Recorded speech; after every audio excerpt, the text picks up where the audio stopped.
Good morning, Brother Chad Long, Delhi Baptist Church. I was alarmed at 6 o'clock this morning. I was really alarmed.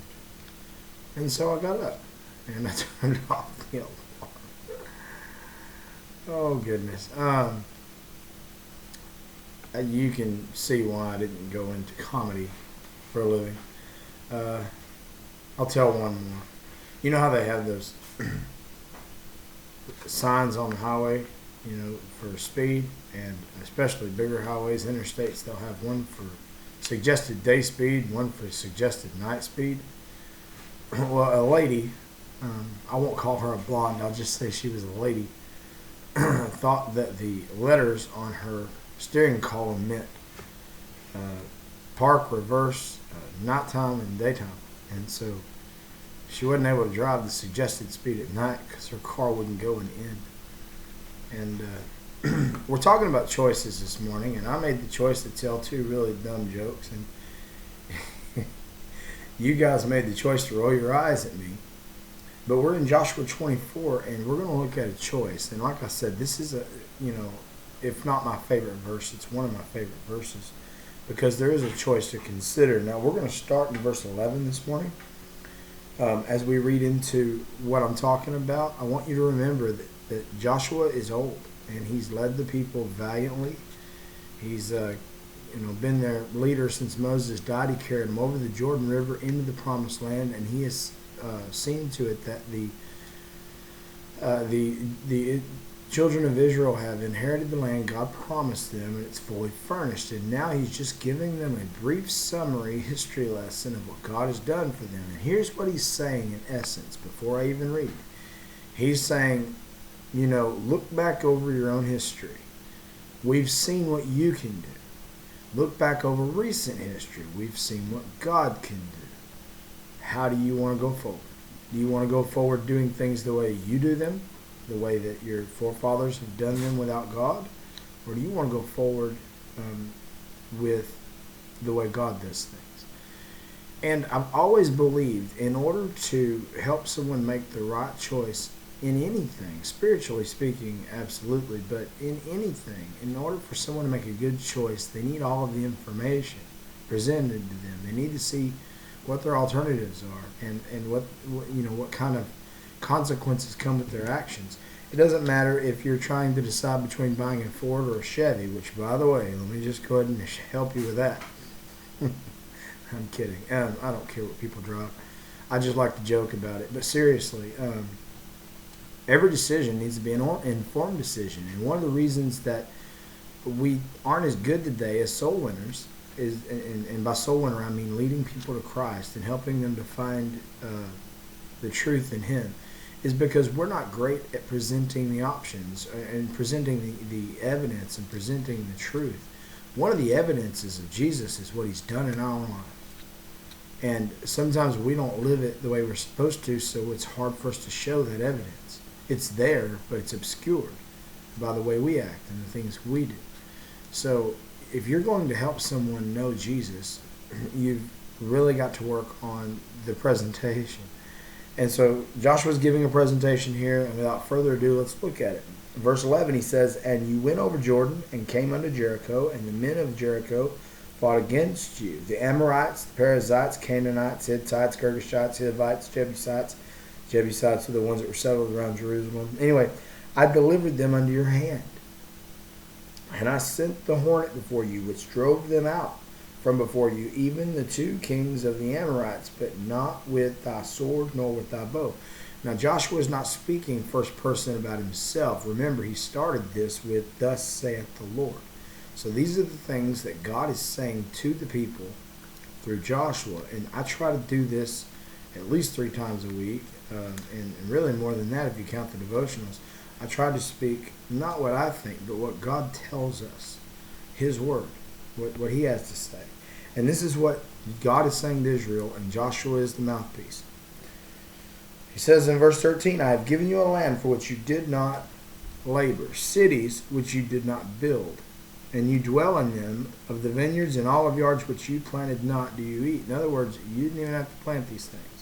We've talked about that before, so I'll move on. Verse 14, he says, "Now therefore, Therefore in Scripture always means back up and see what it's there for. That's what it means. So when you see therefore, back up and see what that's there for. Now therefore fear the Lord and serve him in sincerity and in truth, and put away the gods which your fathers served on the other side of the flood and in Egypt, and serve ye the Lord. I've already explained that I think I have been one to misunderstand the flood, but I think now I understand he's talking about the flooded plain of the Euphrates. Apparently, he's either speaking directly about that river and its constant flooding, or a specific event that happened before Terah and Abraham and Nahor all left Ur, and possibly throughout that whole trip as they went from there to Haran. And I've already spent some time on that. I'm not going to do that again. If you want to see that, go back a couple of days. And well, I recommend that anyway. These are numbered order, and they're in date order or they're in sequence order, so that you can stay with us. And if you need reference, a frame of reference, you can always back up. But anyway, he says, now therefore fear the Lord, serve him in sincerity and truth. Serve him in sincerity and truth. You know, God sees the heart, so there's no reason not to be completely sincere with him. And the people who are may fool a lot of folks, but they don't fool God. So we've got to be sincere, and we've got to serve him in truth. And the way we do that, the proper way, remember I told you, one of our problems with soul winning is we're not good at presenting the options. And we're not good at it because we don't always show it in our own lives. One of the things we have to do if we're going to serve him in sincerity and truth is put away the gods.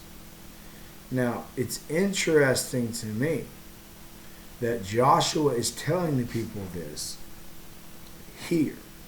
If he's telling them here to put away the gods that they have, then obviously he's aware that they have false gods. They have idols. Even during all of this that God has done for them, they're still clinging to some idol worship. They must be. He would not give them a directive that did not apply. And again, he's speaking on behalf of God, who can see all things. Joshua, as a man, probably could be fooled and may not see that there was idol worship going on, but God saw it. And so he says, put away the gods. Now, some of these may not have been gods that they had themselves, but that they permitted to stay in the country when they failed to drive everybody out of Canaan. But some of these, they're hiding in their own homes. I'll refer you to a story that I won't get deep into because we're going to study it in church when we on Wednesday nights as we study through Genesis. But Rachel, Jacob's wife, was hiding these little figurine, statue, idol things that belonged to her father, and he was upset about it because those were his gods, and she took them. And so sometimes we're hiding little g gods in our lives, and we don't want to give those up. Now, I'm not going to get into that story about Rachel. You can look that up and study that for context, and it's an interesting story. But it's just another picture of how even when we do serve the one true God, we have these little g gods in our lives. And Joshua says, serve him in sincerity and truth, and put those away. And he mentions the ones which your fathers served on the other side of the flood and in Egypt, and serve ye the Lord, which means they had still held on to some of this. He's not necessarily even talking about the gods that are in the land, because the two he mentions are from Egypt and their forefathers. So anyway, we'll get to the others. Verse 15, and this is the verse, the key of these past two chapters, and the reason I chose this to do a devotional series on it. And I hope from here on out it gets more encouraging for you guys. That was always the intent, but we have to look at the truth too. It says, and if it seem evil unto you to serve the Lord, and let me put this into perspective. After all of what he's just said, he didn't just call them together and say, hey guys, make a choice. No, he laid out very clearly the evidence and the history and what people knew to be the truth for these folks. He didn't tell them anything that they could argue with. Everything he told them was established truth and things they were aware of and should have known. He says, if it seems evil unto you, serve the Lord. Choose you this day whom ye will serve, whether the gods which your fathers served that were on the other side of the flood, which he's made several references to, or the gods of the Amorites in whose land you dwell. Now remember, they're not just in the land of the Amorites, but apparently this one's singled out because of their particular god. And he's not worth my time to study because I don't care about these little g gods, but it would be an interesting study to find out why that one was singled out. Maybe he was especially brutal. Maybe he was one of those you had to sacrifice children to. Maybe this particular god was already on our God's hit list. I don't know. But he points that one out. Either there were a lot of people that lived in Canaan, a lot of different people groups, Canaanites, and we just read those in verse, was it 12? No, 11.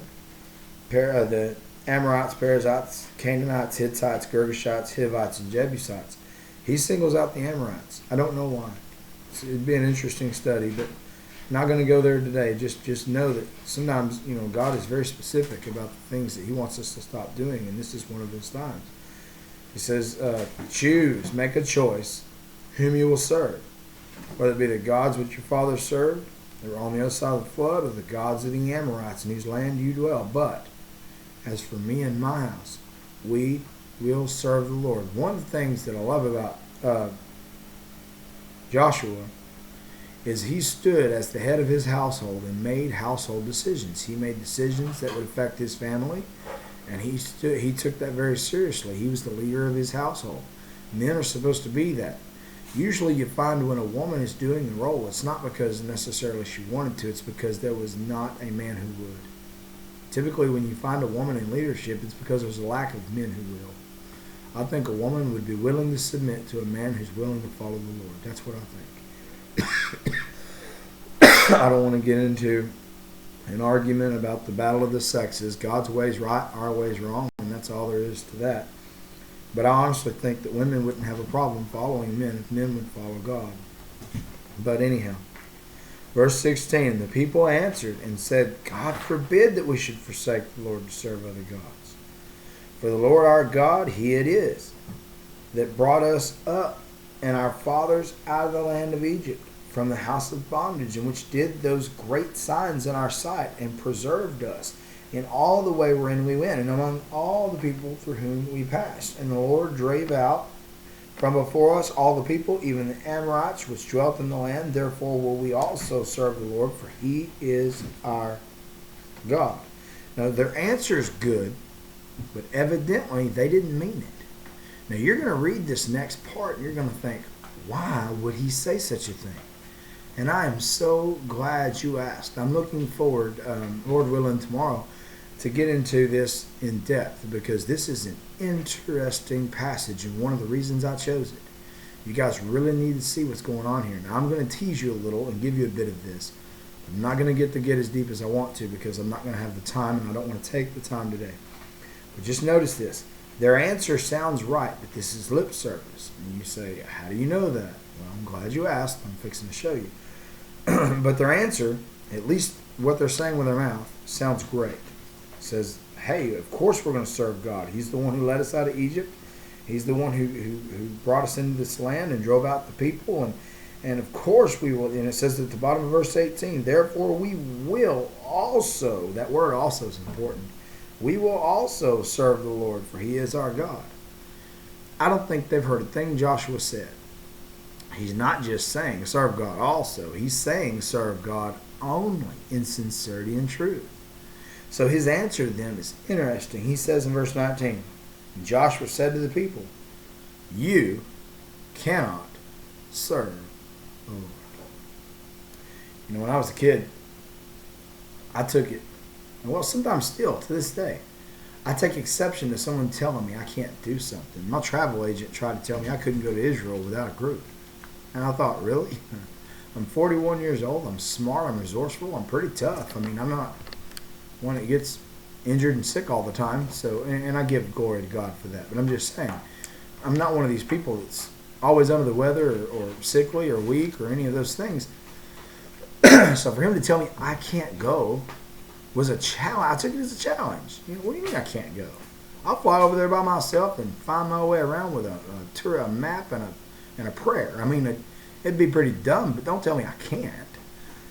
Joshua just said to these people, you cannot serve the Lord. You can't do it. And you read that and you think, why would he say that? And again, I'm glad you asked. I'm not going to get into it very far. I'm just giving you a teaser. We're going to read a couple verses here, and then we're going to come back to this tomorrow. But I want you to consider this, okay? God doesn't want your halfway worship. He doesn't want you riding the fence or making a choice that isn't a choice at all. The lukewarm, halfway fence riding, and Matthew 6:24 is pretty clear. It says, you cannot serve two masters. Either you'll hold to the one and hate, love the one and hate the other, or hold to the one and despise the other. You cannot serve God and mammon. So, God is very clear on this matter. But he says here, Joshua tells him, it says, you cannot serve the Lord. He says, he is a holy God, he is a jealous God, and he will not forgive your transgressions nor your sins. Now that just doesn't sound like our God, does it? And I really want to get into this. I really do. I hate to do this to you guys. I'll read you one more verse, but and some of you are going to go ahead of me and study it, and that's okay. I want you to. I want you to be prepared and then see what I have to say about it tomorrow. But that's okay. It says, if you forsake the Lord and serve strange gods, then he will turn and do you hurt and consume you after that he hath done you good. Now again, that doesn't sound very loving or merciful, does it? But see, God's already provided that mercy at this point. So, I can't get into this now. He's shown them nothing but mercy and blessings. There comes a point where enough's enough. And what scares me is I think our country's getting there. So let's talk about this some more tomorrow. I hope that if you've got nothing else out of this, that you'll understand that there's a choice to be made. We've seen what we can do without God, and we've seen what we can do with him. So how hard is this choice? I can understand the difficulty for a lost person because they don't fully understand what it is that we're talking about. But for a person who knows the Lord, there's no choice here. The choice is obvious. If you know the Lord and you know the difference between who and what you were without him and who and what you are with him. So, all right, I've taken enough of your time today. I pray God blesses you. I pray that you study your Bibles, not just when I'm on here, but all the time. Get to know your God better. Draw closer to him, and he'll draw closer to you. I love you. We'll see you later.